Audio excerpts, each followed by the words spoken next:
Pocas veces, cuando se nos pide una opinión, recordamos ese consejo popular que nos llama al silencio cuando no tenemos nada bueno que decir. Y no hace falta justificación para ahorrarle al mundo un comentario, incluso si es fundado, experto o hasta ingenioso. Quien haya conocido a alguien con buena labia y dotes retóricas, sabrá que no gasta todos los cartuchos en el mismo discurso. Además, es raro que alguien pida una opinión, generalmente estamos invitados a valorar un servicio, a otorgar una nota objetiva dentro de una escala a una experiencia banal. Se espera que así contribuyamos a que las decisiones de los que vienen detrás, como productores o consumidores, sean más racionales. Es decir, más ajustadas al dictado de las cosas. Por ejemplo, terminaste de ver una película nueva, de mediano presupuesto, de un país como Francia o más exótico. Es una obra sofisticada. Polisémica la califica pomposamente un crítico de cine, que no te cuenta una historia, que genera en cambio un ambiente. Pero ese día andabas más realista castellano. No estabas para atmósferas, dominaba en tu sensibilidad estética un ánimo filisteo pequeño burgués y te gustaba Antonio López, ver, saber y ganar, yo qué sé. Que el arte tenga que abrazar el imperativo de destruir todo lo existente y en primer lugar destruirse a sí mismo, siempre te pareció una buena idea, pero ese día la querías poner entre paréntesis y echar mano de una reserva cultural más seria, idealizada y opresiva tal vez, pero técnicamente impecable. No tenías ganas de ver cómo dos bailarines usaban sus becas en un instituto europeo para pergeñar una performance setentosa pero en el 2018, instalados en una larvada mercantilización de la crítica social. Pero bueno, la película al final no estuvo tan mal, la música electrónica del filme tenía su gracia, se sucedían además las imágenes a lo Agnès Varda, pero los objetos eran muy actuales, casi del futuro, y la narrativa resultaba sugerente. Pero la hora y pico de rodaje terminó, y creció en vos un malestar que sin explicación fue mutando en una cólera retenida contra los actores y su mundo. Pensaste, entonces, que el extraño sentimiento podía mitigarse accediendo a valorar el producto, como una forma de reafirmación que te devolvería a tu centro de gravedad. Preparaste el teclado, buscaste en tu repertorio de pontificador profesional alguna manera de rebajar la obra y desnudar un sistema cultural injusto y encima mediocre, pero de repente viste que otros ya tuvieron furia antes, que no inventabas nada, y así el primer comentario decía: Chris Marker te rajaría el cuello con las llaves de tu casa. Y el segundo, posmodernismo para pacientes idiotas.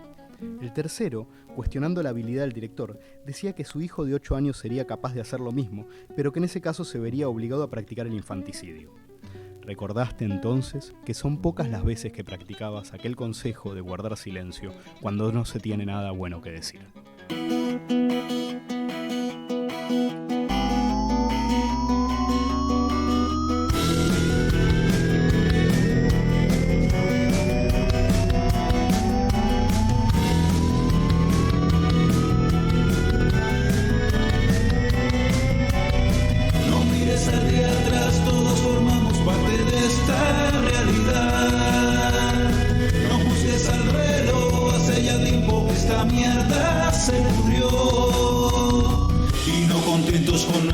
Desgracia, alimentamos cada día esta farsa. Ya no hay nada que hacer, ya está el naufragio en marcha. Buenas noches, adelante por favor, tomen asiento. Comienza de esta manera un nuevo episodio de Naufragio en Marcha, que bueno, como bien se desprende, ¿no es verdad?, de la editorial y también quizás, bueno, invisible a los ojos del oyente, pero también de los puntapiés que nos estamos dando por debajo de la mesa, trataremos hoy de un tema tabú, si los hay, que es la violencia. Uy. Advertimos y nos disculpamos ante los oyentes diciendo que bueno, ha sido un tema harto difícil de preparar. Manejamos algunos escritos, una serie de referencias bibliográficas, pero bueno, a ver qué hacemos, a ver qué malabarismos podemos hacer hoy. Antes quizás de ya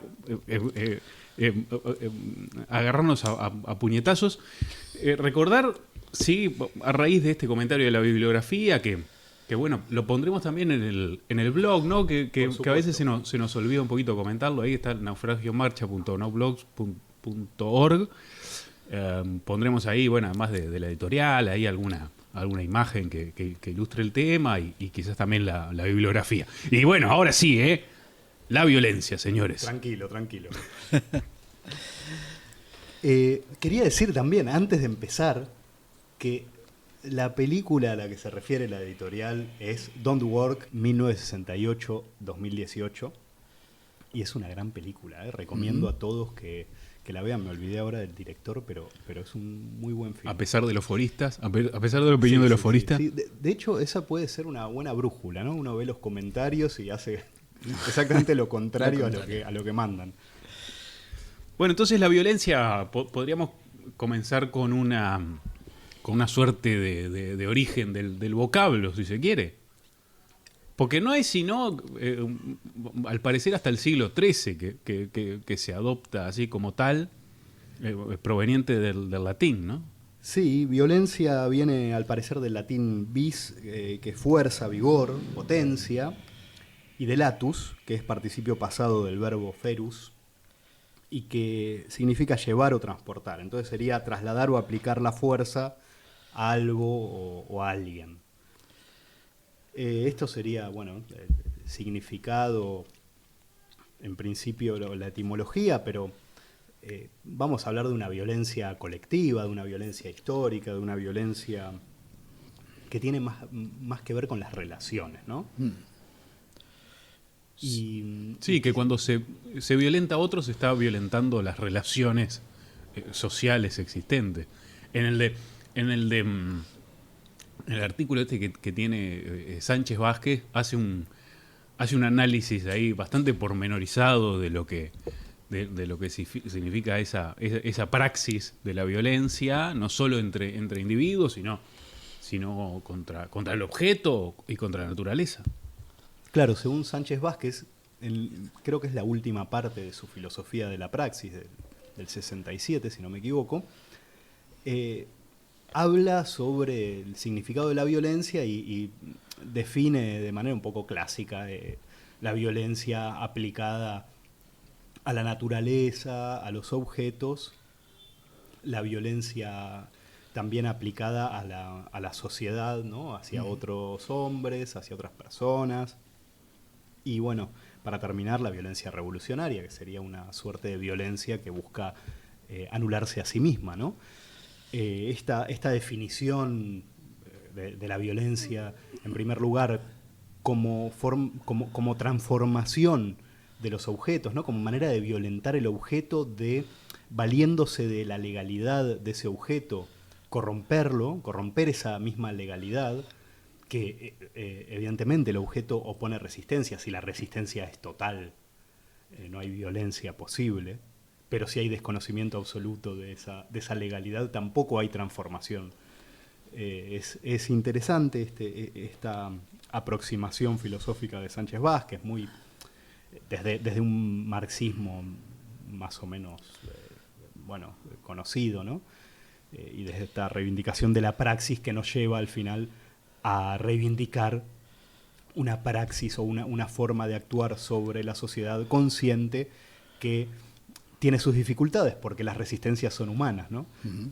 Las resistencias ya no son las de la legalidad del objeto, y si cuando transformamos un objeto no hay una antipraxis, el objeto simplemente se puede resistir, pero no va a intentar anular nuestra transformación.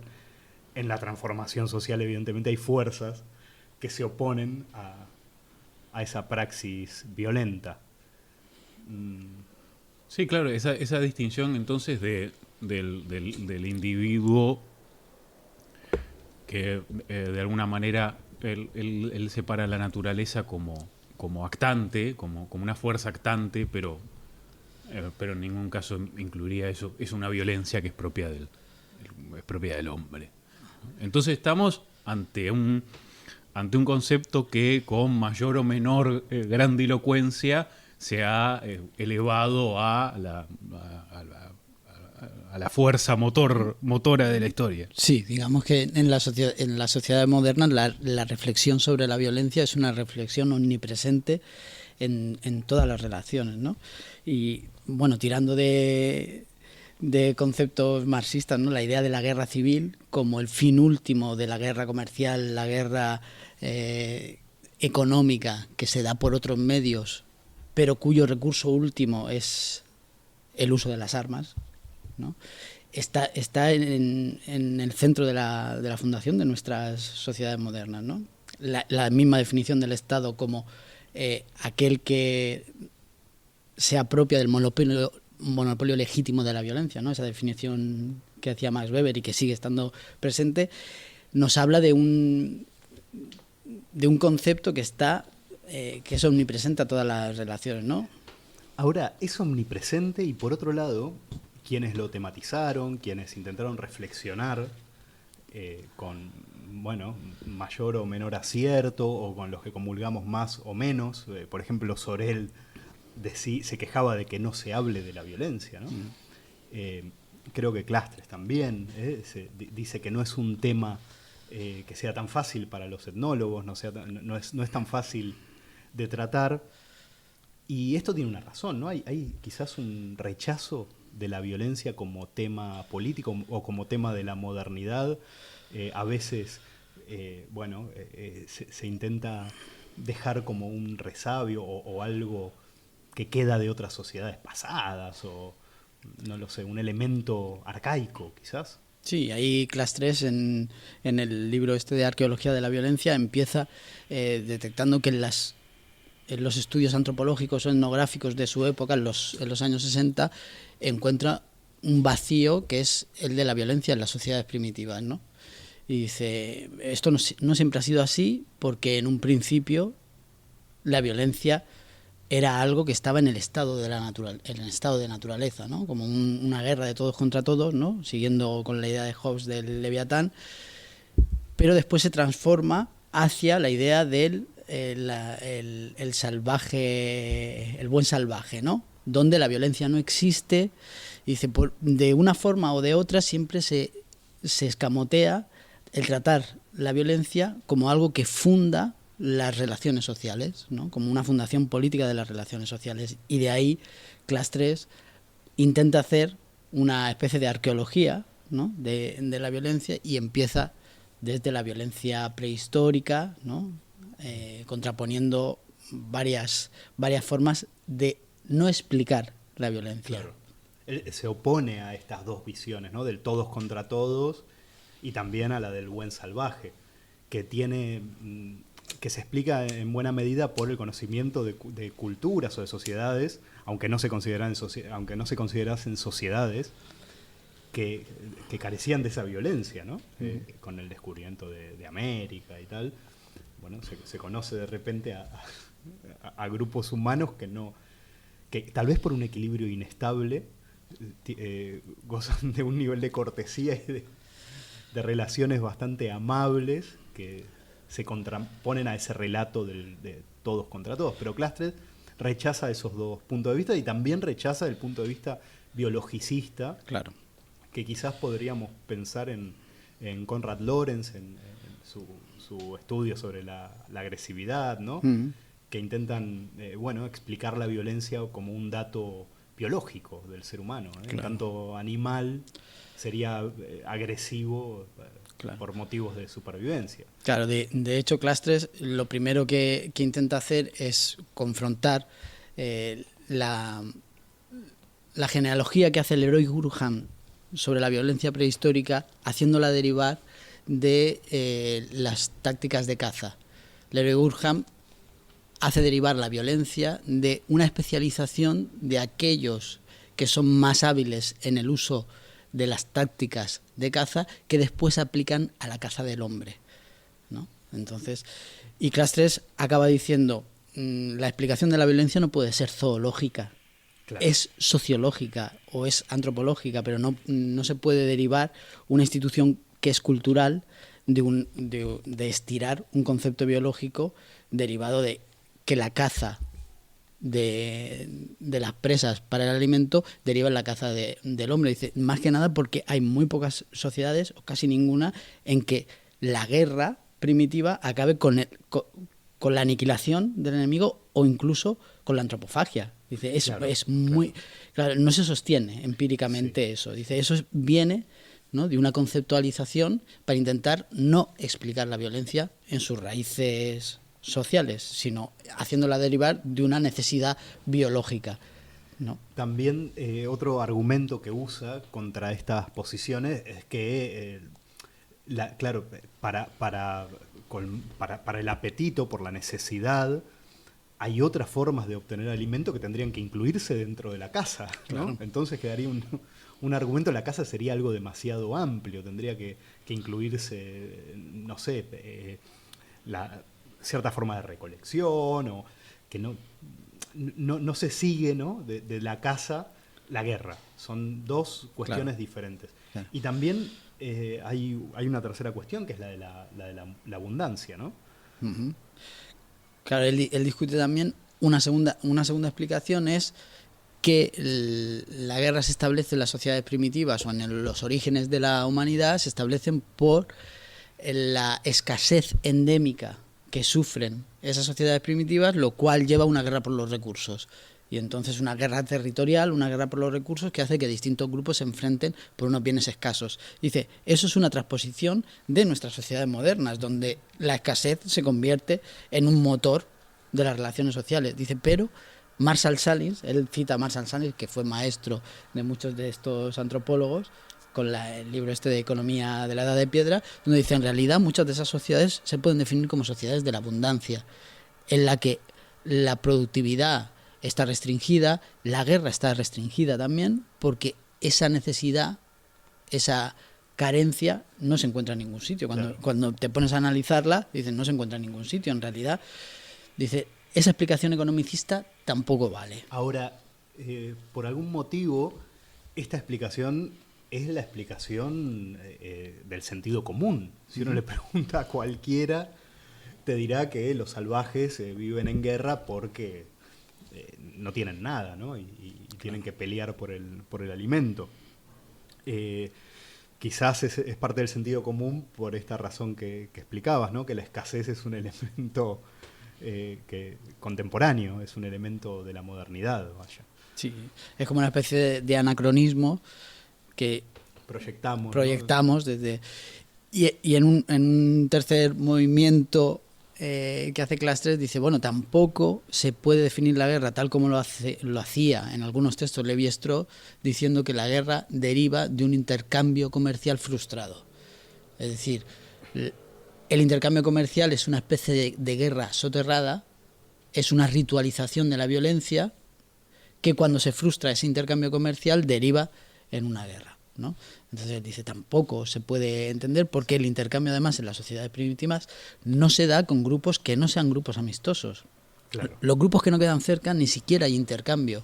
De hecho se definen como lo no humano. Muchas de las sociedades primitivas, cuando los antropólogos estudian el lenguaje y cómo se llaman a sí mismos, la mayoría de los grupos, el nombre, al traducirlo, significa los hombres o la humanidad. Y dice, el mismo nombre está diciendo que lo que queda fuera de su radio inmediato de acción no es humano, ¿no? Entonces dicen, esa transposición también de que el intercambio frustrado deriva en la violencia es supeditar la violencia como una especie de resultado del ámbito económico, ya sea de la producción por la escasez o de la distribución por el intercambio. Claro, él distingue entre dos perspectivas, una más bien marxista, vinculada a Marvin Harris, a este tipo de antropólogos, que según Clastres lo que buscaban era un grado cero, ¿no? Con el desarrollo de las fuerzas productivas necesitamos también un momento de escasez y de grado cero de este desarrollo de las fuerzas productivas. En cambio, Lévi-Strauss es un poco más fino para Clastres, ¿no? Al hablar del intercambio, que no necesariamente es el comercio, en un principio sí, pero luego él se refiere al intercambio que puede ser el intercambio de mujeres, entre grupos, entre comunidades. Aquí Lévi-Strauss de alguna manera asume a Sahlins y a su idea de ese ideal de autarquía de las sociedades primitivas, ¿no? Que necesitan ser grupos cerrados que no van a estar comerciando para obtener nada, porque son sociedades de alguna manera de la abundancia, Claro. o que producen al menos lo que consumen.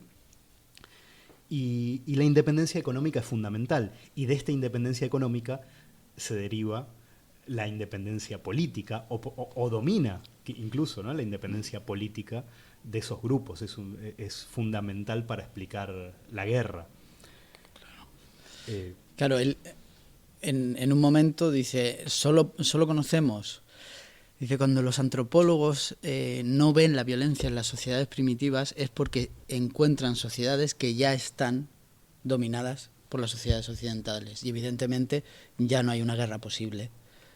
Solo los Yanomami, que él estudia en un momento, dice, han podido vivir hasta prácticamente nuestros días, estamos hablando de los años 60 del siglo XX, como si la conquista de América no hubiese tenido lugar. Dice, ahí encontramos una violencia que es política. Dice Clastres, si no es una derivación de la caza, no es una derivación de la escasez económica, ni es una consecuencia de un intercambio frustrado, ¿qué es?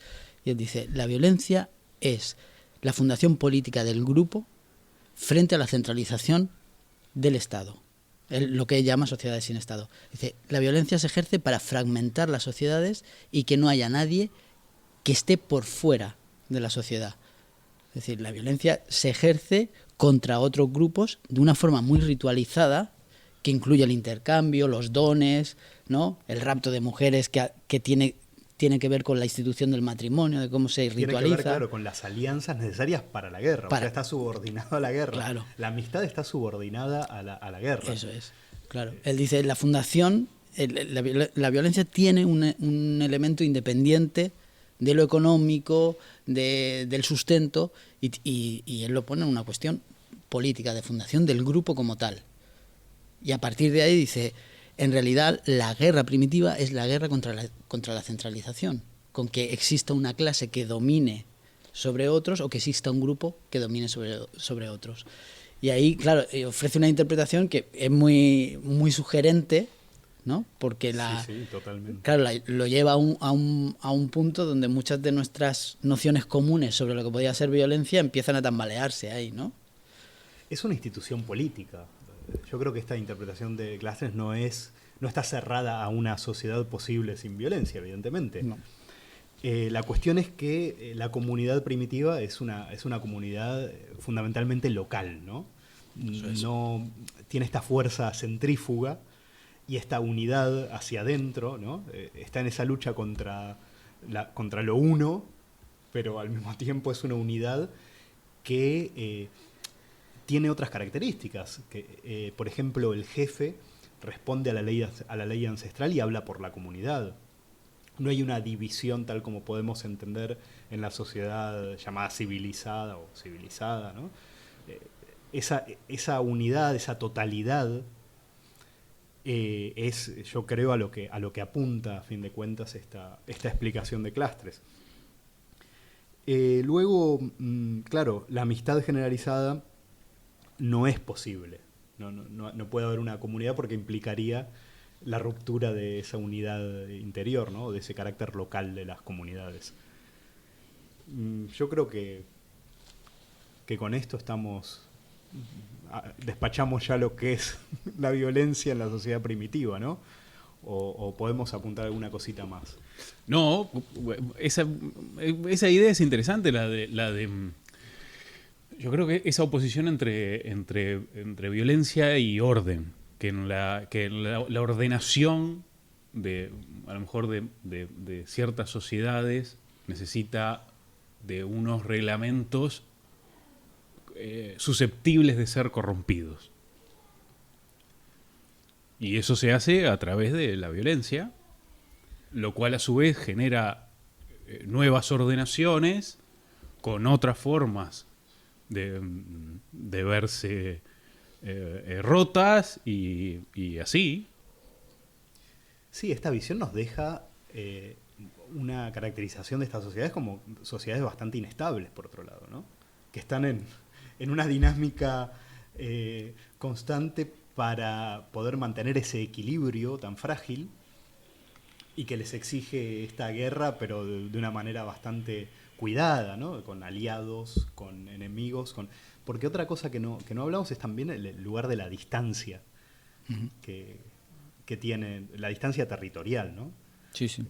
La función o la condición de la distancia impone también este carácter local. No se puede ser amigo de alguien que vive muy lejos porque Claro. no le puedes hacer regalos, no lo puedes invitar a fiestas y no puedes hacer muchísimas cosas que No, son necesarias para fortalecer esos vínculos. de hecho, queda definitivamente fuera de la concepción de lo humano, ¿no? En muchas de estas sociedades queda fuera de la concepción de lo humano. Y Clastres habla de la dispersión como voluntad política. Y para eso sirve la violencia. Dice, no es un fin en sí mismo, ni es la guerra de todos contra todos, sino que es un medio político para provocar la dispersión. Cuando hay una disputa dentro de la sociedad, la guerra y la violencia se ejerce para dividir esa sociedad y que cada una vaya por su lado. Dice, y así lo que se impide es la centralización, se impide que haya un monopolio de la violencia. Por eso Clastres, también haciendo una proyección del tiempo que estaba viviendo, acaba defendiendo una violencia que él llega a decir que es un universal antropológico, la violencia, pero que es una violencia contra la centralización, que es muy distinta de la violencia moderna, que en realidad es todo lo contrario, es la desposesión del ejercicio de la violencia de cualquiera de los iguales por el monopolio de la violencia legítima que ejerce el Estado, ¿no? Entonces ahí es donde él juega con dos concepciones de la violencia, una antropológica y otra más política, digamos política en el sentido moderno, ¿no? Ahora, esta concepción sería contraria a todas estas posiciones de las que hablábamos que consideran la violencia como algo indeterminado o con una buena parte de indeterminación, vinculada al caos. Sería un elemento para mantener el equilibrio social, ¿no? Entonces, Clastres le da la razón un poco a Hobbes sobre el estado de guerra, pero no es un estado de guerra fuera de la sociedad, es un estado de guerra de sociedades que tienen mecanismos para garantizar su estabilidad. René Girard, que trató la cuestión de la violencia desde otro lugar, él leyó bastante de etnología, pero es un tipo que estudia a partir de la literatura, básicamente, y lo que sostiene es que las sociedades tradicionales tienen una violencia arquetípica y es el todos contra uno, no es el todos contra todos, ¿no? El todos contra uno supone que hay un chivo expiatorio, ¿no? Bueno, está ahí el linchamiento, todo este tipo de figuras que en la sociedad post-tradicional se limitan porque entra el Estado, y en el Estado la violencia está en una parte, ¿no? El Estado, como decías, como Weber, ¿no? Que se define por el monopolio de la violencia, tiene una violencia ideal típica, hay un poder disciplinar, un control de la vida, pero no puede haber una sustitución de la violencia, no puede haber una escalada o una espiral de violencia cuando dos grupos se enfrentan o cuando hay un hecho violento. El Estado monopoliza esa violencia y le pone coto, ¿no? Porque, claro, de una manera bastante violenta. Está la violencia de la violencia. Claro. Pero bueno, es interesante. Sería otra visión que examina otro aspecto, ¿no? Otro mecanismo que me parece interesante sobre esta violencia sustitutiva. No sé, no me acuerdo ahora de la película esta de Woody Allen cuando dice, no sé quién le pegaba a mi padre nos pegaba a nosotros, era toda una cadena de gente que se golpeaba y terminaba con la ciudad, ¿no? O no sé si los de nuestra calle le pegaban a los de la otra calle, una cosa así. Sería un poco este mecanismo de la violencia sustitutiva, ¿no? El padre frustrado que le pega a sus hijos. Uh-huh. Incluso, yendo a una cuestión más seria, la violencia vicaria estaría explicada por este mecanismo, ¿no? Uh-huh. Medea medida se explicaría por esta violencia sustitutiva. Alguien sufre la violencia de la sociedad, del rey, de su pareja, y bueno, no es que se vengue, sino que traslada esa violencia a sus hijos o a otros seres. Claro. Son otras explicaciones que también se pueden trasladar a la sociedad primitiva, ¿no? Claro. No, incluso dentro de las sociedades modernas, ese es un tipo de violencia que sigue ejerciéndose y soterradamente, o no tan soterradamente, explícitamente, resurge en el marco de los estados donde supuestamente la institución que se contrapone a la violencia es el derecho, ¿no? Como civilización de la violencia. Y hay un libro que leí hace poco que se llama ¿Por qué el derecho es violento? Y entre paréntesis, y debería reconocerlo, de Christoph Menke, donde él dice, las elaboraciones del derecho moderno se basan en una ficción, y es que fuera del marco del derecho lo que hay es un estado de naturaleza donde la violencia se ejerce de forma indiscriminada por los pares y por los iguales, ¿no? Que se matan unos a otros, ¿no? En último término. Dice, pero eso es una ficción que parte de la idea de que el derecho se contrapone a ese estado de naturaleza. Dice, el derecho del Estado a ejercer la violencia se contrapone a la venganza, a instituciones jurídicas que son la venganza de sangre, ¿no? Claro. Y el ojo por ojo, ¿no? Pero dice, no es una violencia indiscriminada, sino que es una forma jurídica concreta. Dice, entonces, esa ficción de naturaleza, del estado de naturaleza donde todo es violento, hace que la idea del derecho sea también una ficción. Dice, porque intenta velar que es una imposición violenta. Lo que hace es todas esas violencias privadas, desposeerlas del efecto que puedan tener en la sociedad y dejarlas en el margen del Estado de Derecho. Dice, pero debería reconocer que hay una fundación violenta del derecho, porque si no, no se entendería que posteriormente la aplicación de cualquier ley tenga como último recurso el uso de la fuerza, o de la privación de libertad, o de la pena de muerte, como pasó ayer con este muchacho que han gaseado con una máscara de nitrógeno, ¿no? Dice, claro, precisamente no se opone a un estado de naturaleza, se opone a un tipo de violencia que es la venganza de sangre, ¿no? Claro, ahí entraríamos también en formas de criminalización de algunos actos. No sé, por poner, hoy quizás el acto de violencia que consideramos en la sociedad como más inconcebible sea, no sé, la inocencia sexual de los niños, de las niñas. Eso es un acto de violencia inconcebible. Pero eso quiero decir, es cultural. Uh-huh. En el sentido de que lo concebimos hoy, de la misma manera que el infanticidio, claro, o determinadas formas de violencia que se fueron reglando, que se fueron concibiendo cada vez como más violentas. Uh-huh. Sí, hay también una violencia que tiene que ver con mecanismos de control demográfico. Hay un libro de Simone de Beauvoir, la vejez, ¿no? Que traza un montón de formas de relación entre los viejos y los niños en diferentes sociedades, ¿no? Y ves cómo ella lo que quiere hacer en un momento es una crítica de cómo se trata a los viejos también en nuestras sociedades. Y ahí, claro, tenés formas de infanticidio completamente aceptadas. Después tenés relaciones completamente violentas con los viejos en determinadas sociedades que están institucionalizadas y que tienen una razón de ser, ¿no? Bueno, claro, sí, por supuesto que...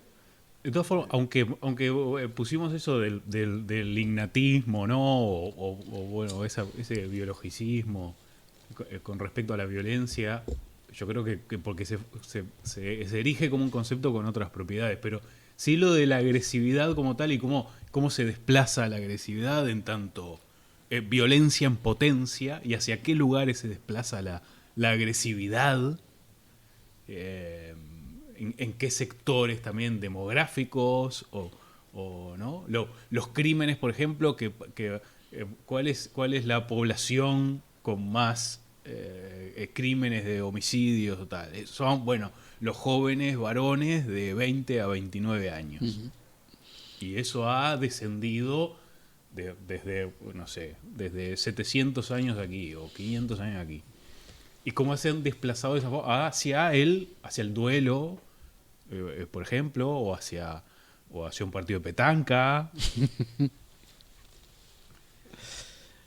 Bueno, yo creo que estamos metiéndonos con el derecho, pero podríamos decir que hasta acá el capítulo prehistórico, con alguna intervención más moderna y después como la definición de la violencia, pero podríamos hablar un poco de violencia en la Edad Media o de violencia cristiana, ¿no? Cómo los cristianos pensaron la violencia, cuál fue la posición con respecto a la violencia. Hay un libro de Jacques Ellul de los más feos porque es teológico, muy teológico, realmente se dirige a los cristianos, ¿no? Intenta hacer una guía para los cristianos para que vean qué pueden hacer en los años 70 frente a una violencia nueva que surge. En los años 70 el tema de la violencia de Clastres, no sé si es del 77 o por ahí, pero había que explicar un poco la violencia en esta época, porque había nuevas formas de violencia política, con los golpes de Estado, con grupos guerrilleros, con violencia insurreccional, con liberación nacional, ¿no? Nuevas teorías que desencajaban un poco a parte de la izquierda y también a los cristianos, ¿no? Entonces, Ellul habla de 3 vías cristianas y habla de una diferencia entre fuerza y violencia que se va instalando dentro del cristianismo, ¿no? La fuerza pertenecería al Estado, sería el polo legítimo, y la violencia no. Claro, está esta idea de Suárez, del dilema, bueno, no es tanto un dilema, sino de afirmar que un hombre no puede matar 100.000 o 10.000 tampoco, pero el juez puede dictar sentencia de muerte, ¿no? Esto ya es tarde, antes se empieza a perfilar esta idea de que el Estado tiene esa legitimidad. Y hay una vía intermedia que intenta conjugar la oposición de la Iglesia a la violencia con el Estado, ¿no? Pensemos que progresivamente los cristianos, de ser desertores en el ejército romano, pasan a integrarse. En el siglo IV, con la conversión de Constantino, ya se termina esta deserción, ¿no? Esta garantía de que espiritual de la Iglesia frente a los cristianos desertores, ya se tienen que meter. Pero antes hay muchos ejemplos de gente que está contra la incorporación en el ejército de los cristianos.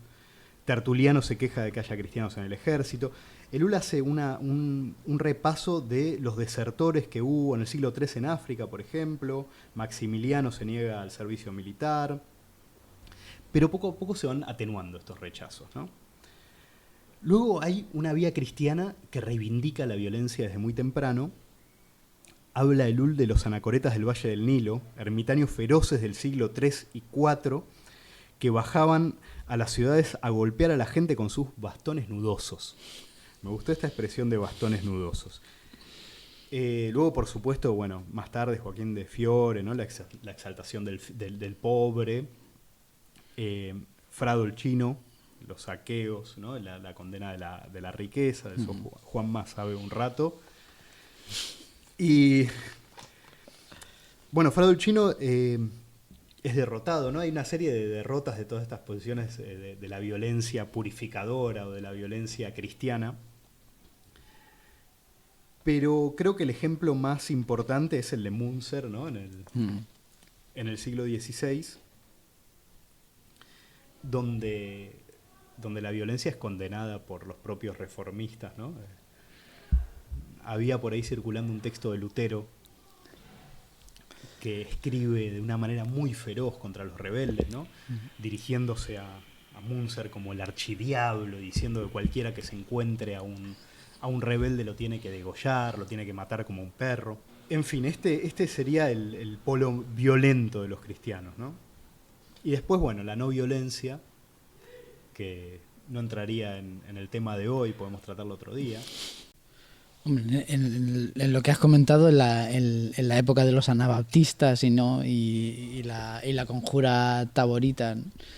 Y todas estas guerras campesinas, claro, la violencia cumple un papel fundamental. Lutero mismo está en un momento abogando por un tipo de violencia política que después, cuando llega el momento en el que los anabaptistas de Münster empiezan a interpretar la doctrina de la comunidad, ¿no?, cristiana primigenia, y la quieren llevar no al más allá, sino ahora en el presente, y acaban diciendo: enjuagaremos nuestras manos en la sangre de los ricos y poderosos, ¿no?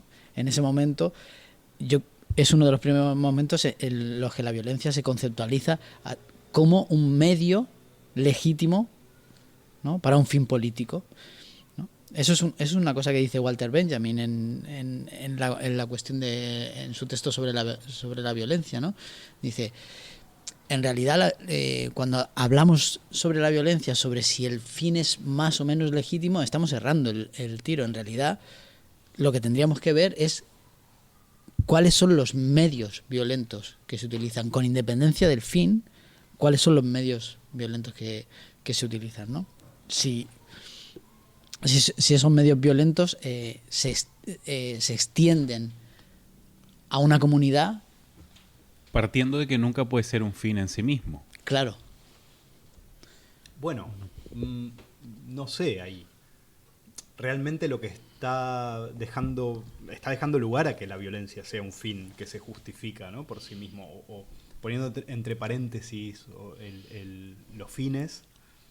La violencia podría examinarse por sí misma, podría pensarse por sí misma, ¿no? En alguna forma de milenarismo o de posesión, la violencia se justifica a sí misma, ¿no? Es una respuesta a la crisis, que es la violencia, ¿no? No es la violencia para algo.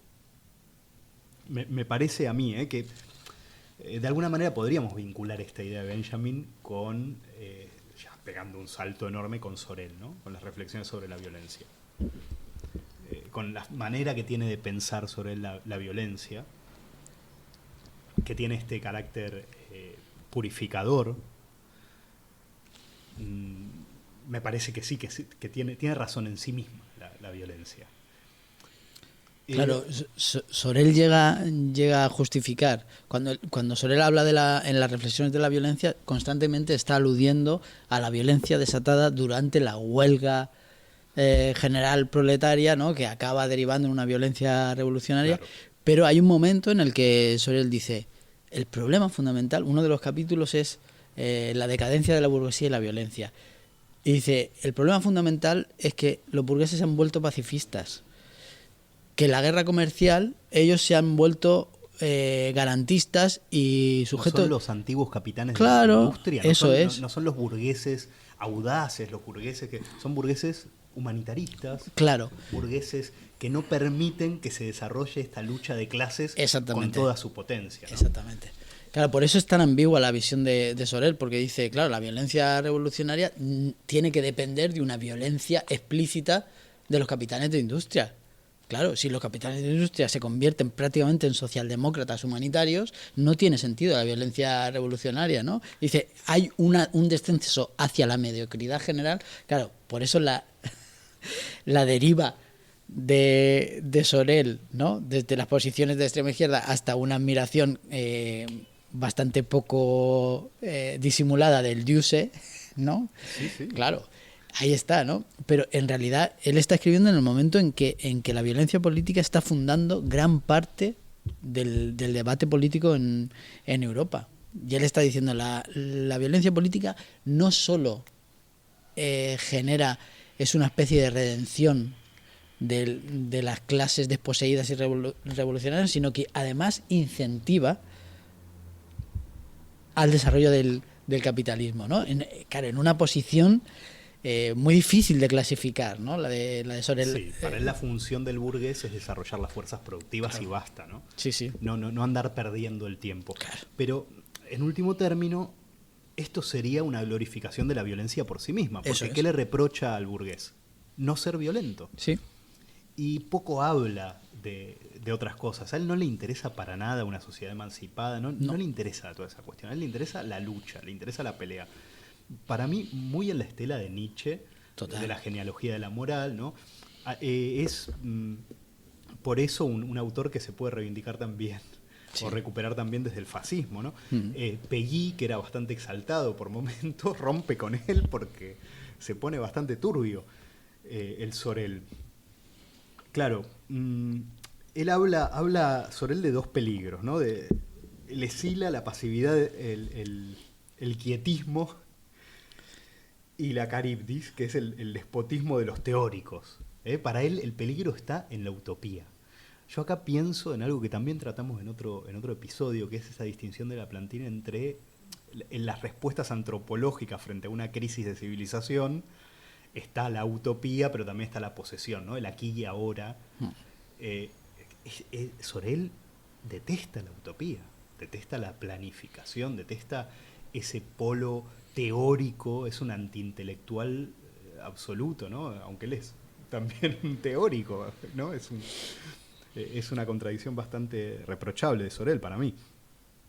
Pero bueno, creo que ahí está la cuestión, que es una glorificación de la violencia por la violencia. A Sorel le pasaba una cosa que decía George Orwell, que decía: todos aquellos que exaltan la violencia revolucionaria son gente que nunca han estado en el momento de tener que apretar el gatillo por sí mismos.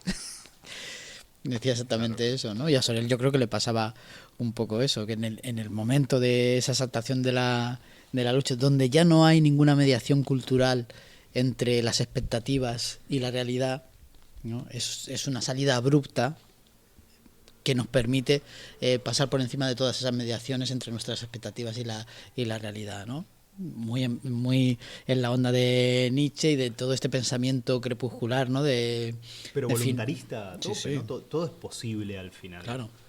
Sí. A partir de ahí, a partir de esos mitos como la huelga general, como claro, están subordinados a esa voluntad, y él cree en la ciencia de manera ciega. Sí. No es un crítico de la ciencia, no es un crítico de... Sería impensable un Sorel crítico de la tecnociencia en nuestros días, ¿no? Uh-huh. Para él hay que desarrollar, el burgués tiene esa función, repito, ¿no? Sí, desarrollar las fuerzas productivas. Sí, porque desarrolla el escenario en el que se da la confrontación y el conflicto, ¿no? Y en ese conflicto es donde se revitaliza la sociedad, ¿no? Por eso es tan reapropiable por una parte del fascismo, ¿no?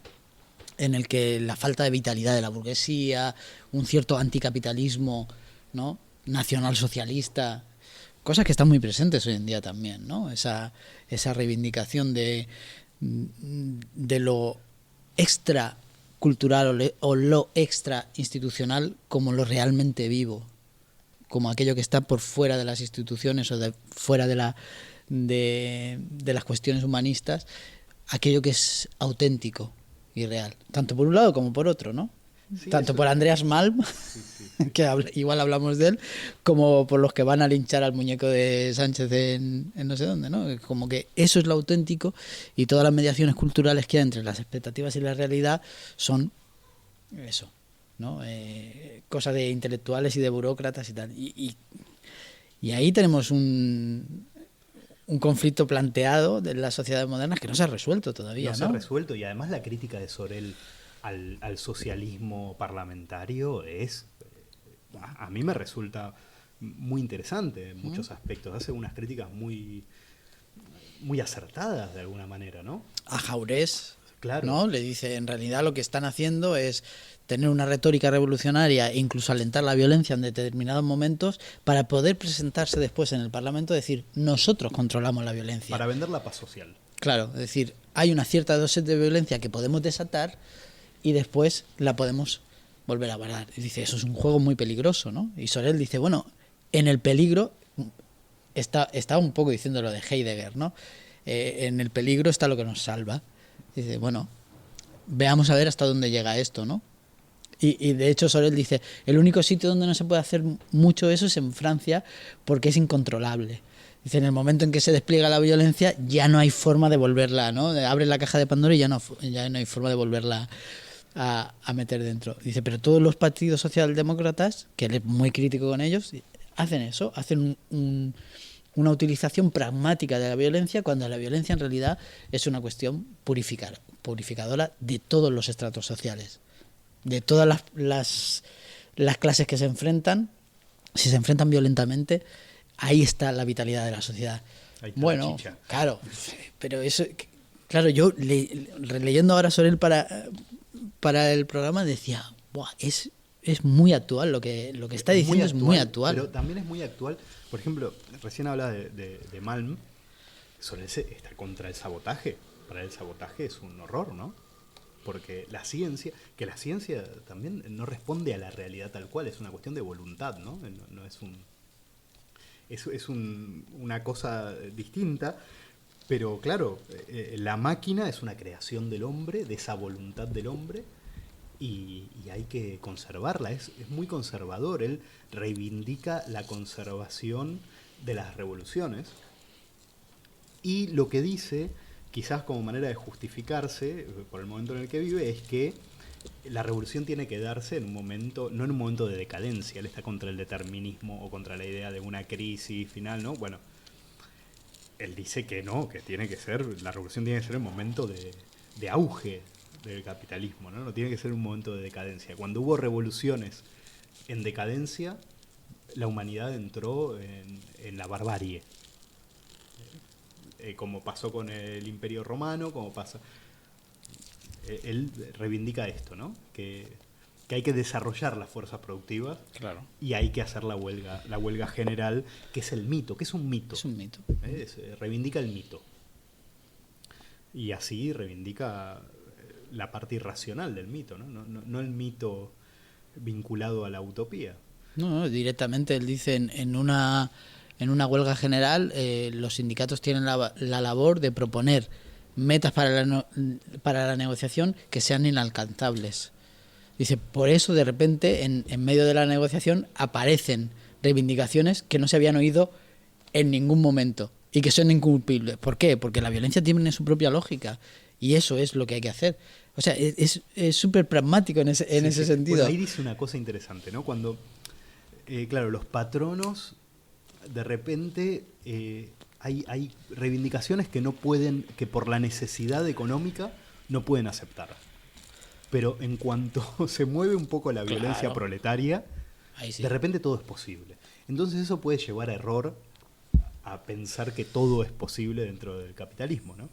Bueno, es ahí una contradicción interesante.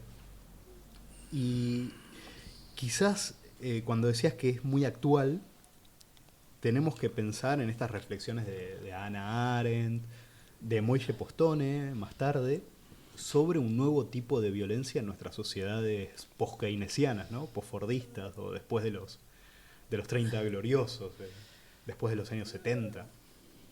Cómo de repente estamos frente a formas de violencia que no son instrumentales. O sea, la violencia no es esa violencia de la que hablábamos que busca... negarse a sí misma, es una violencia que bajo pretextos políticos busca esa purificación, ¿no? Bueno, podemos hablar de la violencia sin objeto, de los amok, de esto habla Anselm Japp, de estas matanzas escolares, lo vincula también, hace un paralelismo con el yihadismo, ¿no?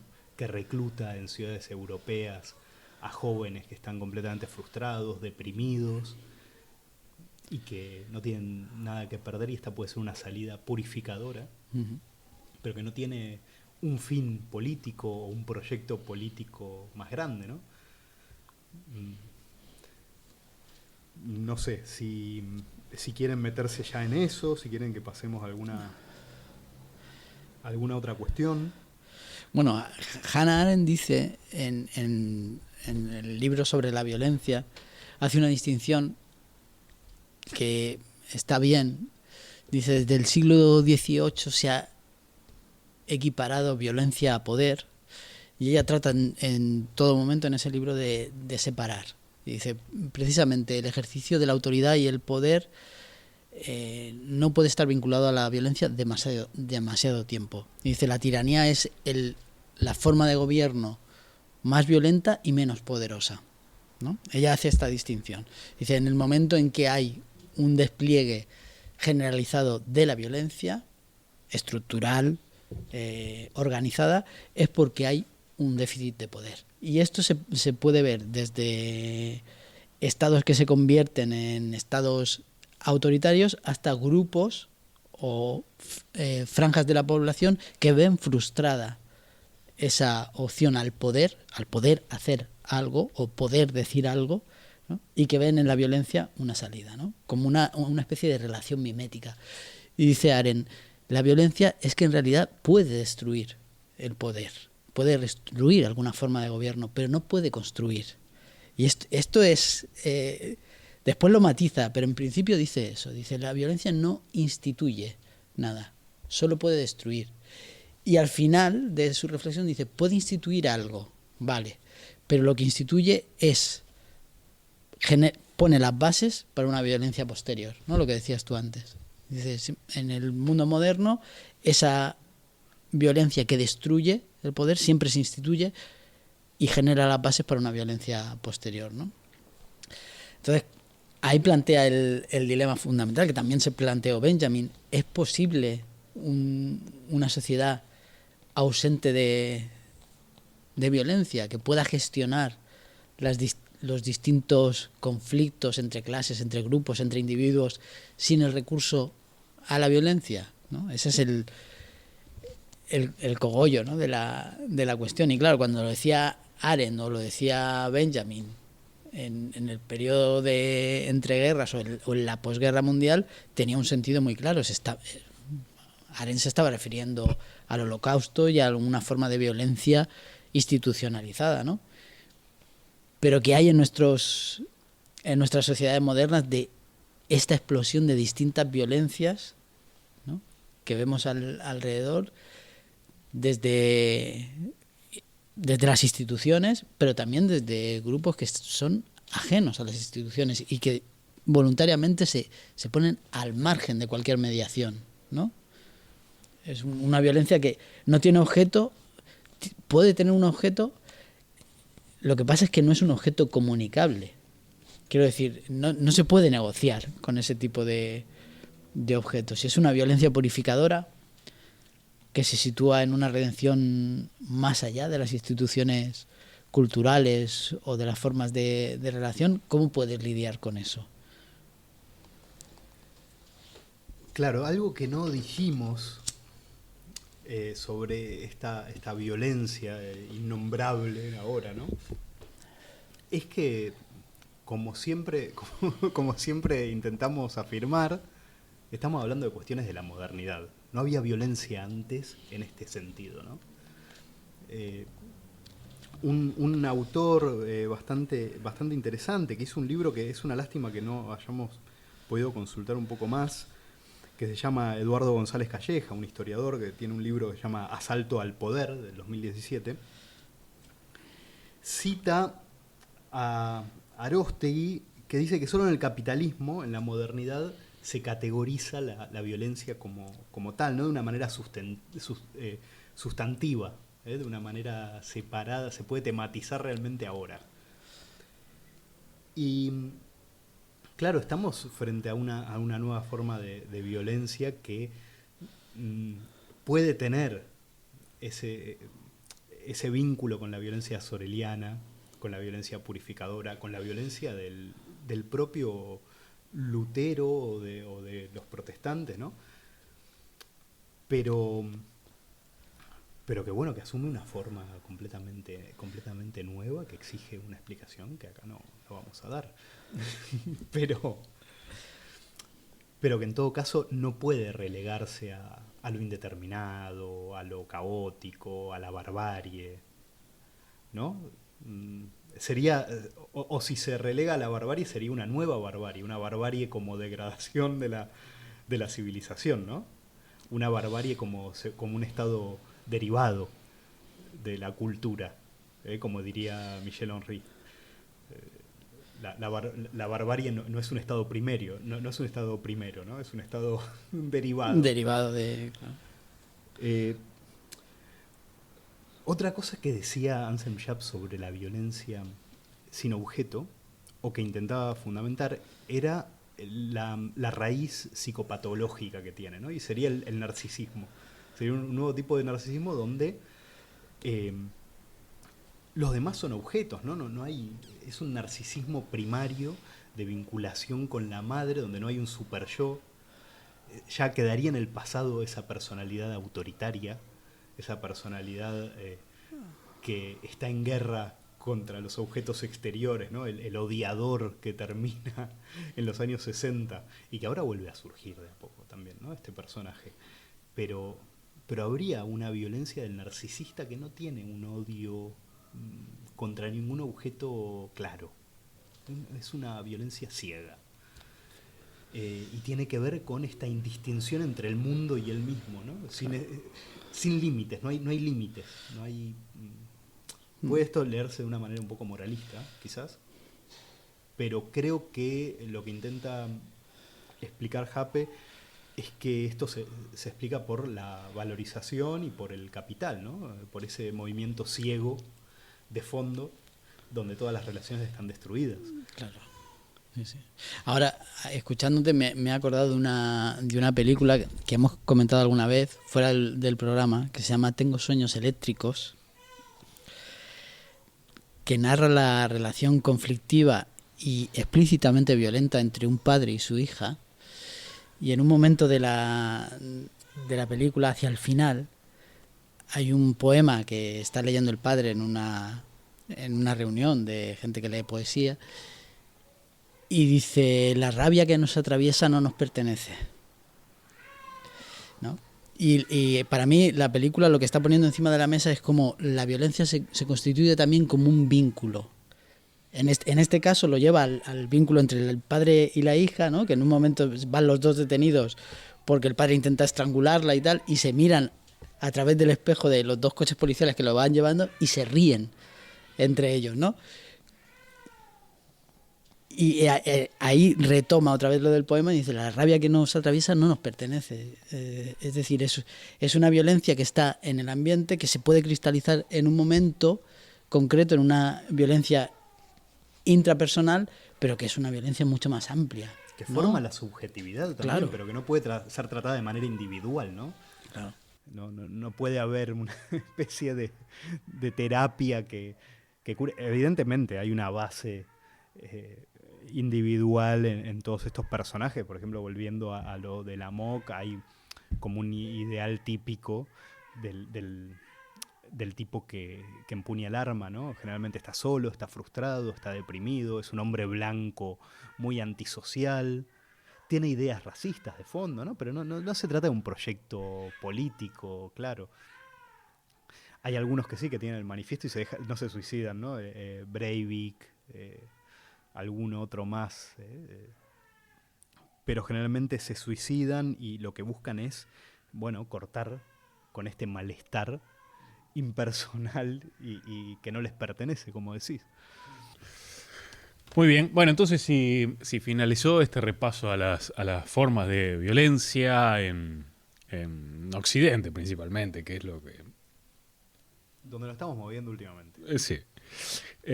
Vamos a escuchar La violencia de Agarrate Catalina y volvemos enseguida con la más rabiosa actualidad.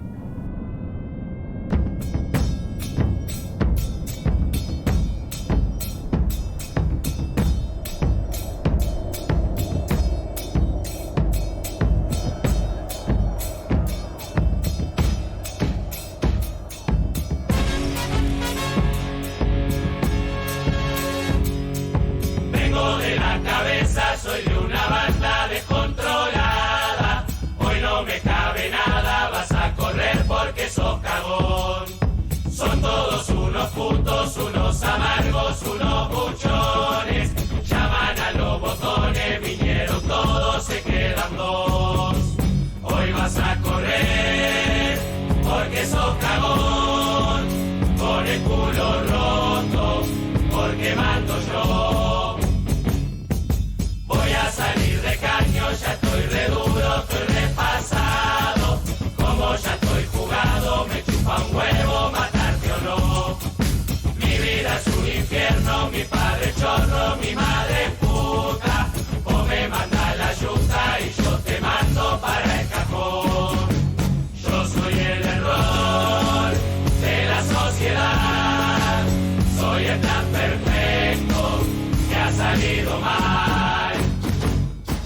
Vengo del basurero que este sistema dejó al costado. Las leyes del mercado me convirtieron en funcional. Soy un montón de mierda brotando de las alcantarillas. Soy una pesadilla de la que no vas a despertar. Vos me despreciás, vos me buchoneás, pero fisurado me necesitas. Soy parte de un negocio que nadie puso y que todos usan. En la ruleta rusa yo soy la bala que te tocó. Cargo con un linaje acumulativo de misiadura y un alma que supura veneno de otra generación. Yo no sé quién soy, yo no sé quién sos. El tren del rebaño se descarriló. Ya escucho la sirena, la policía me está encerrando. Uno me está tirando, medio en la gamba le di a un botón. Pasa mi vida entera como un tornado escupiendo sangre. Manga de hijos de puta me dieron justo en el corazón. Acudimos entonces a nuestro bibliotecario de cabecera, que se encuentra allí 24/7, ¿no? Como dirían los jóvenes. No sé, ahí apostado entre los anaqueles de la biblioteca de Paseíto Ramiro para saber qué pasa con la actualidad hoy, la violencia y la actualidad. Antipático, pero es que es brutal. Yo- Una cara de perro. yo la verdad- Lo único que le saca un conato de sonrisa es cuando desmagnetiza los libros. Hay como un, ¿no? Yo la verdad es que me dan ganas de pegarle. No sé. Bueno, y realmente nos ofreció cuantiosas referencias, diría yo. Tenemos muchísimo, muchísimo. Qué Porque generoso que es, ¿eh? Sí. Es antipático, pero generoso. desinteresado. Por ejemplo, nos ofreció un cosa que no hace habitualmente, pero Luis Freud, un jesuita portugués, publicó ahí por 1585 un tratado sobre las contradicciones y diferencias en las costumbres entre los europeos y japoneses. Se fue ahí a Japón, Luis Freud, y escribió este tratado que tiene realmente sobre la violencia algunos puntos interesantísimos en las costumbres, ¿no? Por ejemplo, dice, entre nosotros, decirle a un hombre a la cara que miente se considera una injuria. Los japoneses se ríen de eso y lo consideran una galantería. O, por ejemplo, entre nosotros matar a un hombre se considera un horror, pero no matar vacas, gallinas o perros. Los japoneses se horrorizan al ver matar animales, pero matar hombres es algo corriente. Dice Luis Freud Japoneses, acerca de los japoneses. Por ejemplo, también apunta, entre nosotros, si un hombre mata a otro por una causa justa o en defensa propia, se salva. En Japón, si un hombre mata a otro, el primero también debe morir. Y si no aparece, matan a otro en su lugar. Así que bueno, en fin, costumbres ahí japonesas en torno a la muerte que pueden comer. Teníamos también juegos violentos en la escuela, recomendaciones para actuar frente a... el puente chino. Por ejemplo, Que eso era ha producido un castigo. hematomas, fracturas, Sí, sí, sí. expuestas. ¿Se practicaba esto en Uruguay? El puente chino, cuando alguien perdía la pelota en patios restringidos, ¿no? Se hacía pasar por una especie de puente contra la pared al que había pateado demasiado fuerte. Y ahí había de todo. Patada, escupitajo. Después, la otra práctica era ponerse uno de espaldas o tapar contra una pared y pegarle pelotazos, ¿no? A esa persona. Esa... Sí, qué simpática. La infancia Sí, de antes sí, era sí. diferente, ¿no? Estaban todo el día con las tablets, hacían cosas creativas. Muchísimo, ¿no? Una cosa, por ejemplo, a la que no le dedicamos espacio en este programa, pero aparece en el periódico Libertad de Valladolid, ¿eh? En 1975, aparece una nota, por ejemplo, y eso me parece que se nos pasó en el programa, pero habría que dedicarle también un espacio. En Pedrosa del Rey, allá en Valladolid, en 1965, atacan los ovnis, ¿eh? A un tractorista ahí en Valladolid que sufrió un ataque, una pedrada. El tractor sufrió una pedrada y cuenta ahí, relata, realmente es exquisito, ¿eh?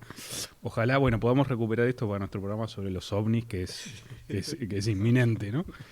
Y hablando de inminencia, quizás entre las ofertas de nuestro bibliotecario, podríamos comentar esta, que es que puesto que en algún momento cercano en el tiempo le vamos a dedicar un programa a Alejandro Pizarnik, podríamos hablar de Erzsébet Báthory, que tiene Pizarnik un libro dedicado a la Condesa Sangrienta, y aparece una nota en la época, en Madrid, en 1894, ayer mismo, dedicado a la Condesa Sangrienta. Así que vamos a ver un poquito cuál fue la historia de esta de Erzsébet Báthory, que se castellaniza aquí Isabel, ¿no? Isabel Báthory, ¿no? Porque realmente fue hay que decirlo, una mujer un poco, con algunas acciones un poco violentas. Según la leyenda, era la condesa Isabel Báthory un monstruo, un ser infernal, un barba azul femenino. No asesinaba a sus maridos, pero mataba a sus criadas, y con tal furor y constancia que en pocos años hubiera acabado con las aldeanas de una provincia entera. ¿Por crueldad natural?, se pregunta el cronista. Sin duda, pero también por coquetería. La Siempre queda bien. Un sombrero. Matar a unas criadas. Cierto día, dice la crónica, habiendo golpeado fuertemente a una criada que no la peinaba a su gusto, notó que la sangre de la muchacha, extendida en sus manos, las hacía más blancas. Y desde entonces no pasó día sin repetir la sangrienta escena, es decir, peinarse. Acabó por tomar a diario un baño de sangre. Fieles agentes reclutaban en el país nuevas sirvientas que degollaba con cualquier pretexto.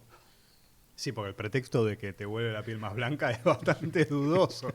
Ya era cualquier pretexto. No, claro, fuera un mal peinado, unas uñas mal pintadas, bueno, lo que sea, ¿no? Yo qué sé, cualquier cosa. La sirvienta era buena para... Sí. Y refiere a la leyenda que con este tratamiento había conseguido dar a su piel una blancura admirable, un tinte maravilloso. Aún se puede ver en la calle de la Sangre de Viena, la casa en donde ocurrieron muchos de estos sangrientos crímenes, y en el castillo bueno, esto no realmente no sabemos cómo pronunciarlo, lo preguntamos, pero no nos supieron decir. Calce de Hungría, un castillo, ahí. Pueden verse también las cuevas que sirvieron de tumba a muchas muchachas, ¿no? Pero ¿qué le pasó? ¿Qué le pasó a esta Báthory? Dice, tenías motivos para ser así, ¿no? Su tía Clara Báthory, fue una verdadera musalina, con instintos tan violentos de sensualidad que no podía soportar la presencia de un hombre sin sentir irresistibles deseos. Hubo que encerrarlo en una prisión y aún allí continuó sus locuras, que no sabemos lamentablemente cuáles fueron, ¿no? Porque, bueno, su sobrino, el padre de Isabel, ha quedado en Hungría como un tipo legendario por su feroz bestialidad y sus pasiones sensuales también. Hay mucha sensualidad y violencia aquí que van de la mano. Tenía 15 años cuando se casó con el conde Francisco Nadasdy, un aventurero cuya historia es por sí solo una novela, pero no la vamos a leer. Nadasdi acostumbró quizás a su mujer a exigir a sus criadas una obediencia absoluta, y fue que le enseñó a la condesa, sin duda, a tratarlas como trataba él a los soldados de su compañía. En su presencia, un día, una sirvienta había sido desnudada, untada en miel, ¡qué rico!, y expuesta durante 24 horas a las picaduras de abejas. Bueno. Cosas que hacían en la calle de la sangre. Todo ello en castigo de una falta ligerísima, que no se nos dice cuál fue. Otra criada era epiléptica, o al menos pretendía serlo,